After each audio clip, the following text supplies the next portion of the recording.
Sales Babble is sponsored by Outreach and its intelligent virtual assistant Kaya, and Vidyard, a video solution for sales professionals. This is the Sales Babble Podcast, episode 380, How to Know What Price to Charge, an interview with Cactus Raazi.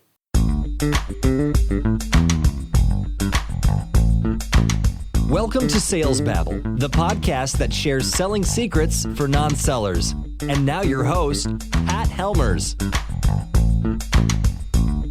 Hello, Sales Babblers, and this is Pat Helmers.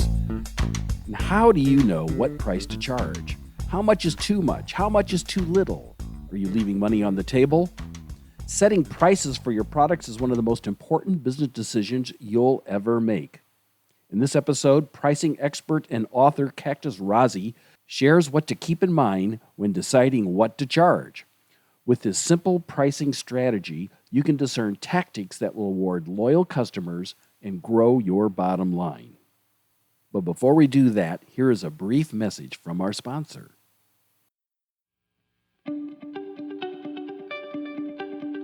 Today's podcast is brought to you by Outreach.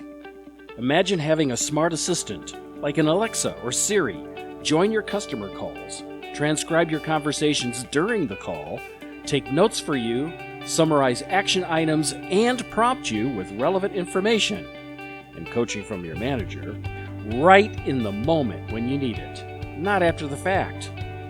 Outreach Kaya is an intelligent virtual assistant that brings together real-time sales enablement and advanced AI to make every sales rep more effective, every customer conversation more productive, and every coaching opportunity more precise, so you can close deals faster.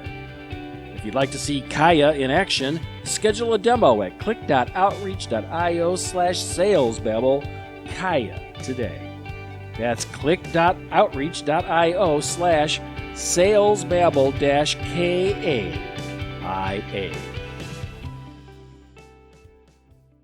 And so, with no further ado, let's get to it.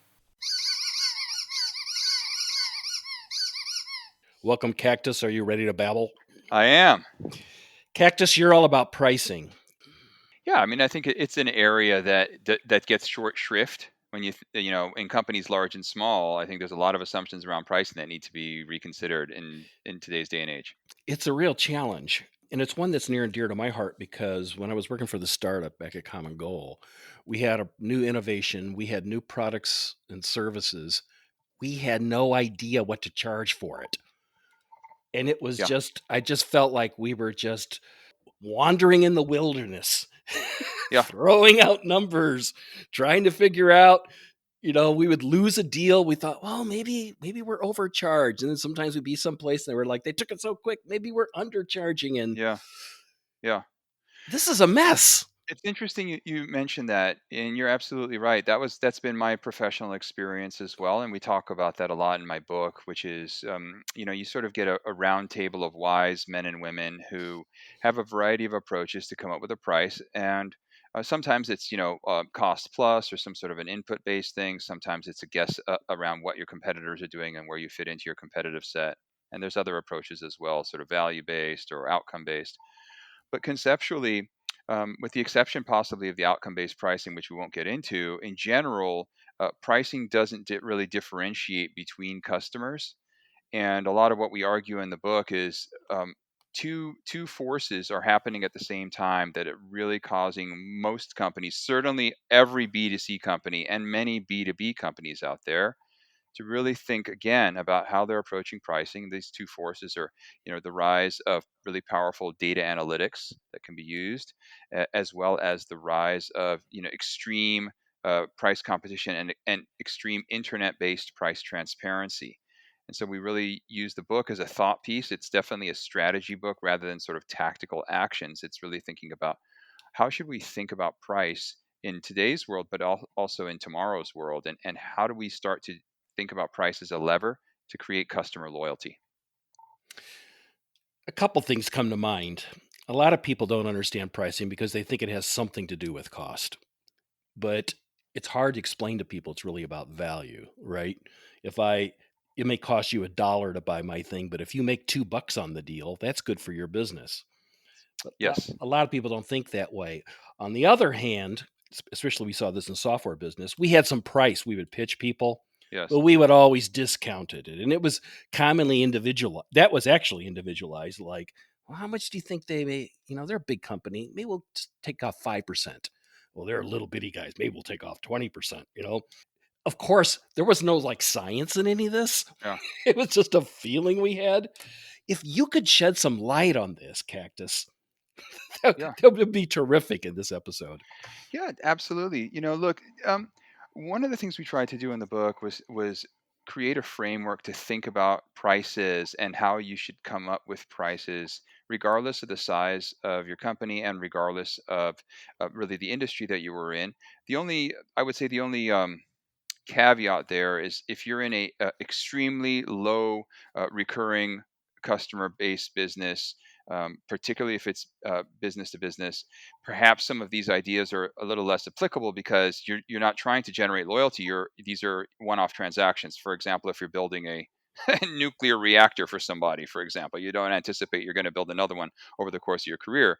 That would be a bit of a different conversation. But really, the vast majority of businesses out there, certainly in B2C, and in large part in B2B, deal with recurring customer bases, and they deal with this notion of trying to take episodic revenue maximization. That is to say, the first question would be, what's the most I think I can get away with charging? And that's the focus of revenue maximization, and that's really, I think, at the core of so many of the pricing textbooks and how pricing is generally taught in business schools. And what we're suggesting is that perhaps an even better question would be, what pricing can turn episodic transactions into sort of something as close as possible to recurring revenue streams. So I've talked to businesses that have, for example, subscription businesses. You may even make the argument that mobile phone businesses are arguably a form of a subscription business. And there you would think to yourself, think about how much energy is devoted to minimizing churn versus how much energy is devoted to maintaining the 93 or 94% of your customers that sign up again every month by not canceling. And so the book really has been written to encourage businesses large and small to really think deeply around whether their approach to pricing is consistent with what most businesses are trying to achieve, which is greater percentages of recurring repeat customer bases, a segmentation of your customer between those who are essentially irrelevant, for lack of a better word, and those who you would wish to form the core of your customer base and your revenue base. And to say that there's a lot of ways of pleasing your better customer, however you choose to define better. And one of the fulcrum components of creating a better customer experience and generating loyalty is price. And so often, our approach to price has been sort of pre technology, either guesstimations, as you've correctly pointed out, or potentially even just generalizations about our customers, and using sort of um, heuristic approaches. And what we're suggesting is that you start to utilize actual information about your actual customers and use data analytics in a variety of ways that we mention in the book, without getting into actual tactics, which is the scope of a book on data analytics, and there's many out there, to calculate prices that are consistent with the objective function, which is generating repeat business. Of course, sometimes, and this is something I've often said many times, that really pricing doesn't much matter. That when people say, I can't afford it, there's actually a series of other objections. And that's just a knee jerk saying that once people understand the value, then they're much more likely to buy.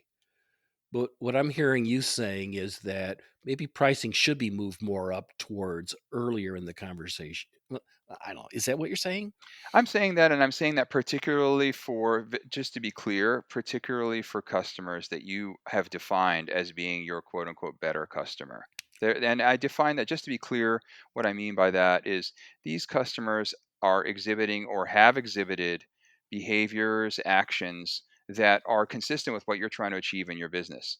Or to kind of take that one step further through data analytics, um, are behaving in ways that where other customers have turned out to be your core customer base, your better customer base.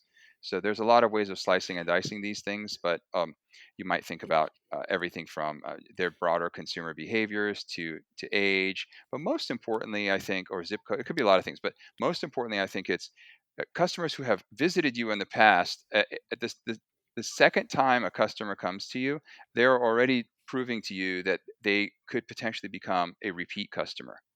And that's certainly even more true upon the third transaction. And my question to you would be, should this customer now, upon second or third transaction, receive a differentiated price as part of a differentiated experience because they are telling you that they want to be loyal to your business? What makes this different than like a loyalty reward? Nothing, but that's a great segue, and I'll tell you that I believe loyalty reward programs in general have varying degrees of effectiveness. That part is true. They are essentially a pre data analytics construct. So, cafes 20 years ago had these punch cards where you would, your 10th coffee was free, Oh and of yeah. course things have gotten more modern than that with apps and loyalty programs on apps. But I would challenge you to refute the following statement.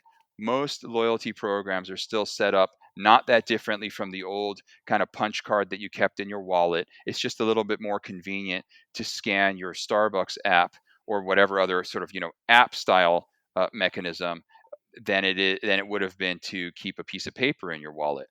But fundamentally, um, they're backing into a differentiated price by giving you some sort of premiums. I don't want to stray too far into like the theory of the dopamine hits with video games and all this other kind of stuff, because we can go down a rabbit hole of like psychological kind Or of no, theory. it's more But gamification. The yeah, gamification of the gamification, purchasing. and we can Yeah. get into that. But I believe that that's a bit of a side note to the fundamental point that I'm trying to make, which is as a consumer and as most consumers, getting a differentiated price at time of transaction, whether it's via your app or via some other mechanism of reward, of recognition of this customer and therefore reward, I think that cuts to the skinny. And I feel that this is a point that needs to be discussed at the level, basically at the level of strategy, marketing, boardroom type conversations, which is, should we not just should we not just give our better customers prices that generate the type of loyalty that where they're getting something different than what they expect? In many cases, it could be a lower price, but in other cases, it doesn't necessarily have to be. It could easily be a differentiated experience or access to a good or a service that they may not otherwise have access to, but in fact at an elevated price. And we use examples in the book for all of these, such as we say the first question: does it make sense that a plate of pasta costs the same on Saturday night at 8 p.m. as it does on Tuesday at 5 p.m.?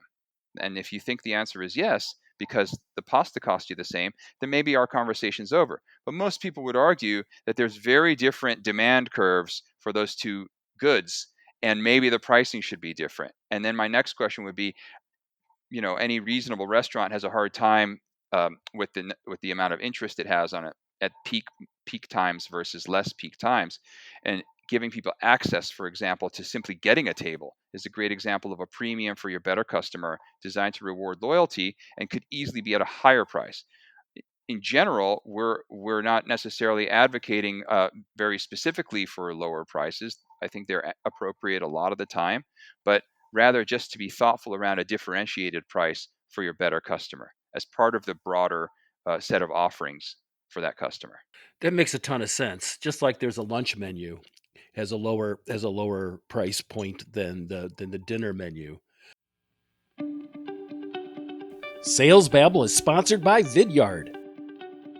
Vidyard is an easy to use yet powerful video solution that makes it simple to create videos, host them ad-free, share them with others, and track their performance. Whether you're recording a video for one person or sharing it with the world on your website, it's easy to manage your video content. Vidyard's solution is built for business with robust analytics, integrations with top enterprise tools, and customization options that answer businesses' unique needs. But you may be asking yourself, what's this got to do with sales? Well, With Vidyard, you can differentiate your emails by putting a face to a name when prospecting, following up, and demos. You can use the same CRM and outreach tools that you use every day to build content the entire sales team can leverage and track analytics to know which videos convert best. Sign up for a free Vidyard account today by going to vidyard.com/babble, and as a bonus, get their high conversion virtual sales playbook. Again, go to vidyard.com/babble. That's BABBLE.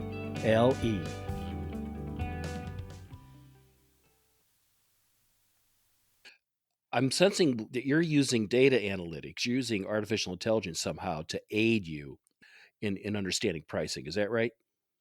You know, there's a variety of statistical tools, some of which are, I don't want to what's the right word? I don't want to overly aggrandize myself as some sort of AI guru. I have a degree in analytics from NYU, and I know as much about machine learning as the next guy, but there's plenty of people with PhDs that would crush me like a little grape. That being said, the statistical techniques, you're exactly right. So you would use techniques such as what is the, create your own data sets. Obviously, we talk about that in the book. What data should you capture? And then how should you use it in terms of understanding, for example, elasticity to pricing changes, understanding how incremental changes in price do or don't affect repeat customer behavior. Things along those lines are relatively straightforward use. Some of this stuff can be done in Excel. Some of it might, depending on the number of customers and the number of data points you have, might exceed the capabilities of Excel, but none of it requires a PhD.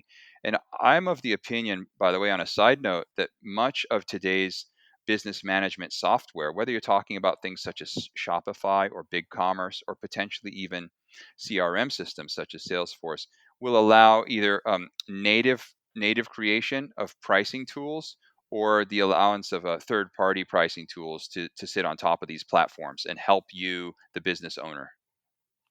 Hmm.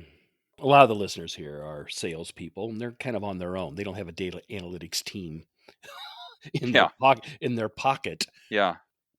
What advice do you have for these people when it comes to when they're asked? So, what does this cost? Um, well, hello, fellow salesperson. I've been one for 35 years of my life, so I empathize with our lot in life. And I think my first question would be, do you have any control over price? And if the answer is yes, we can have, that's one conversation. How do you want to really think about coming up with pricing for your customers? And we'll talk about that in a moment. If the answer is no, I would suggest that the process begin internally with a discussion around why it is that we have one price for all customers. I think almost every salesperson in your audience would agree that my customers are heterogeneous, and I have some great customers who I should be spending more time with, and I have some terrible customers who I should spend less time with. Right. I mean, we've all experienced it. And all have to, as salespeople, have to be very careful of the inverse 80/20 rule, where we're spending 80% of our time on 20% of the business. Um, so how do we handle that? If you don't have any control over pricing, it's time to start pushing it and saying, look, let's start to create some tiering.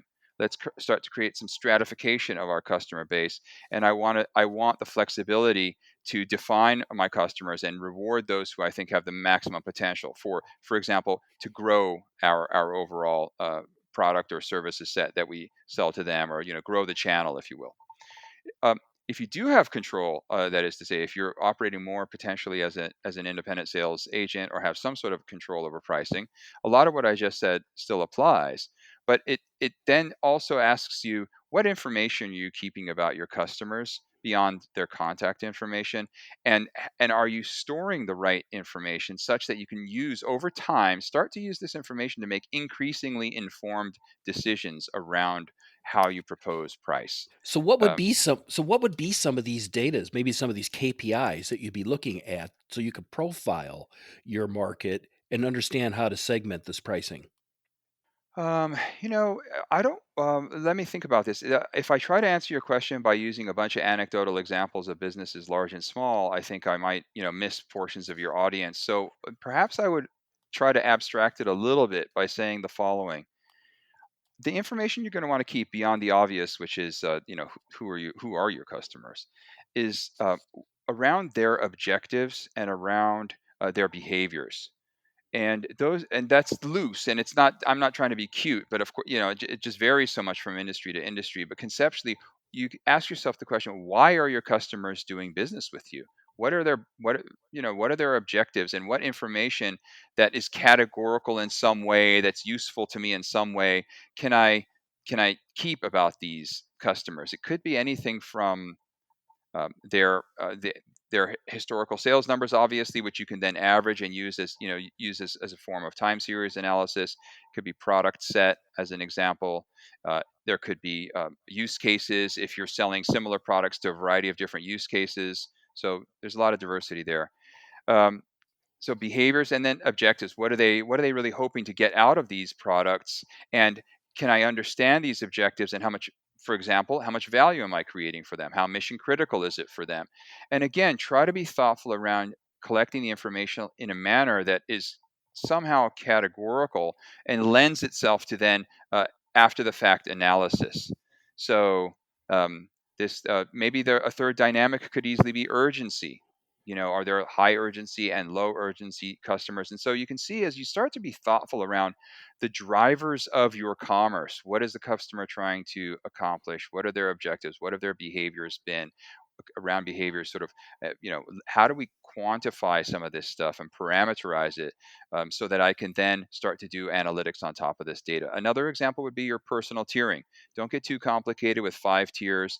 You could easily start with something as simplistic as 2 tiers, and then maybe go to 3 or 4, depending on whether you feel 2 is sufficient. But again, uh, now you have an additional set of data that you can cross-reference against some of the other things that I've mentioned, and start to pull insights out of this data. I like this. This is excellent.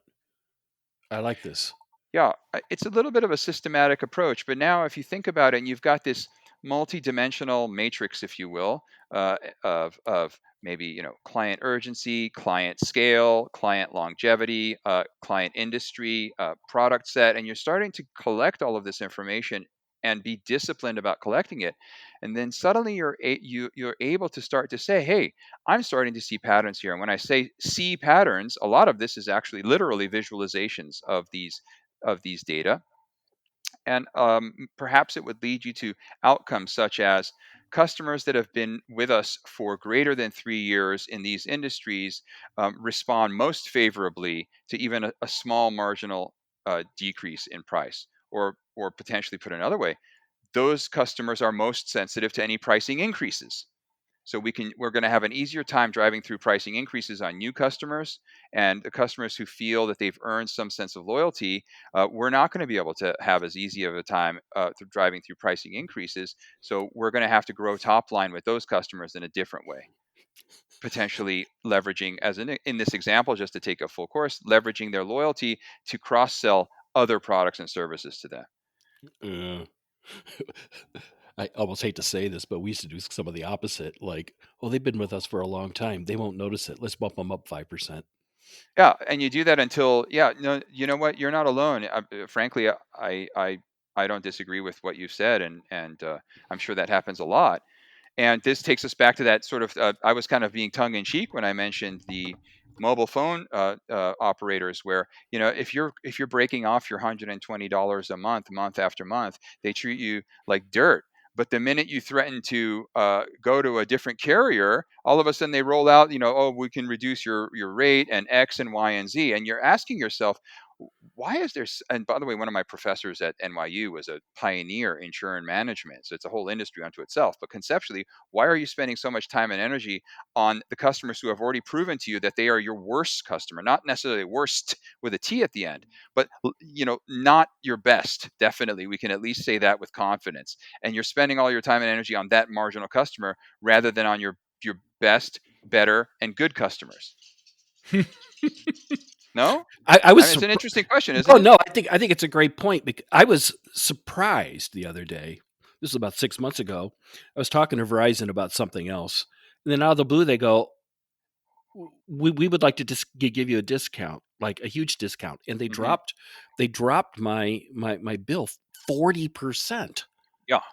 And I'm like, I didn't ask for this. It was out of the blue. I Yeah. totally unexpected. I go, well, what's the catch here? What's the catch? Yeah. And I had to talk to the person for 20 minutes to say, are you sure? But I think it was about a month later I came to realize that when T-Mobile and Sprint came together, they Yeah. were vastly cutting their prices. And Yes. they were, I'm guessing that they were frightened I was going to leave them and abandon them. Which, by the way, is a great counterpoint to what I said. So I'm happy that someone out there read my book. Not that I'm not going to take full credit for the Oh, Verizon experience. you should say, Cactus should say, oh yeah, Verizon, that's one of my clients. Yeah, exactly. Yeah, I was actually going to ask for a portion of the savings that you're enjoying. Um, But I will say that you probably agree with me that if you look at the overall breadth of companies with whom you do business over the course of a month, this experience that you're sharing with me with Verizon is probably an idiosyncrasy or a rarity. It's not that often that our loyalty to businesses is rewarded and recognized, and I feel that the best mechanism to reward and recognize that loyalty and only create more so is to give people a differentiated price rather than giving them points that they're going to have to now spend time and energy trying to spend on some random vacation and avoid the blackout dates or all the other kind of games that Yeah. companies ask us to play. The modern joke now is you do a transaction at CVS and your receipt can sometimes be up to 6 feet long, full of various coupons. Who has the time to keep track of all that stuff? These are examples where customers are using companies are using proxies for price, and I suggest in the book the fewer of these proxies, the better. Awesome. Speaking of, if people want to read this book, what's the title of it? Price. I paid $30,000 for a marketing company to come up with that title. The book's about price, and it says price, maximizing customer loyalty through personalized pricing. And it is a strategy book, and I think we've gotten great feedback from businesses large and small, everything from hairdressers up to. Uh, I didn't actually hear back from an airline, but I did speak to someone who spoke to the former CEO of American Airlines, and who said that a lot of these ideas are spot on. Oh, airlines are like famous for everybody's paying a different price. I see it. Exactly. I see it here on Amazon. There it is. I'm looking at it By the way, right now on bestseller. Amazon. If I can sort of shine my own shoes for a moment, it's bestseller. 4.9 out of 5. Hey, Ding wait ding a ding ding second. Who ding ding gave me a ding ding bad ding. review? It How's was that a 4. possible? It's a 4. You got a couple 4 stars. Oh man, seriously. I If mean, there's people wanted trolls everywhere. Trolls have invaded Amazon as well. Now let's say people want to reach out to you. What's the best way to do that? Well, certainly I'm on LinkedIn and very easy to find on LinkedIn, and I'm very responsive. Awesome. Awesome. So if you could quickly give our customers one piece of advice they could take action on in regards to pricing this week, what would that be? Um, it would be take more risk, dare to lose the sale by charging more than you think you can get away with. Oh, Yeah, I love that. most of us are too timid to really press it. Yeah. Yeah, Yeah, me too. it's true. Cactus, this has been awesome. Thank you very much for babbling here on Sales Babble. Really appreciate it. Pleasure's all mine. Thanks so much, Pat. In his book Price, Cactus Raazi provides guidance on building a pricing strategy that works for any organization. To recap, it starts with number 1, start collecting key data on existing clients. And some of those possible KPIs, those key performance indicators, might include industry, product set, value, whether or not it's mission critical, their purchasing history, urgency, and longevity. The second thing is then to analyze that data and delineate who is exactly your ideal client. Then step number 3, build a 2-tier pricing structure to make it simple, one for loyal clients and one for the rest. And then step 4, keep collecting data, go back, repeat, reanalyze, and do it all over again, maybe possibly adding more tiers. To connect with Cactus, you can find links to him in the show notes at www.salesbabble.com. And if you have a question or a comment about this, don't hesitate to reach out to us by clicking the Babble Me button. We also have links to our sponsors, and I would love, love, love for you to show them some love. Sales Babble is sponsored by Outreach and its intelligent virtual assistant, Kaya. And if you click on that link, you can get a free demo. and Vidyard, a video solution for sales professionals, of which I just started using in the last couple of weeks. And it's little videos that you can stick in a LinkedIn in-mail message or in an email. Super, super clever, easy to stand out from all the rest. That's all I've got for this week, folks. Until next week, take care and have a highly successful and a profitable selling day.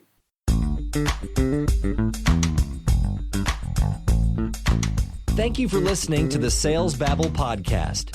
Find us at www.salesbabble.com.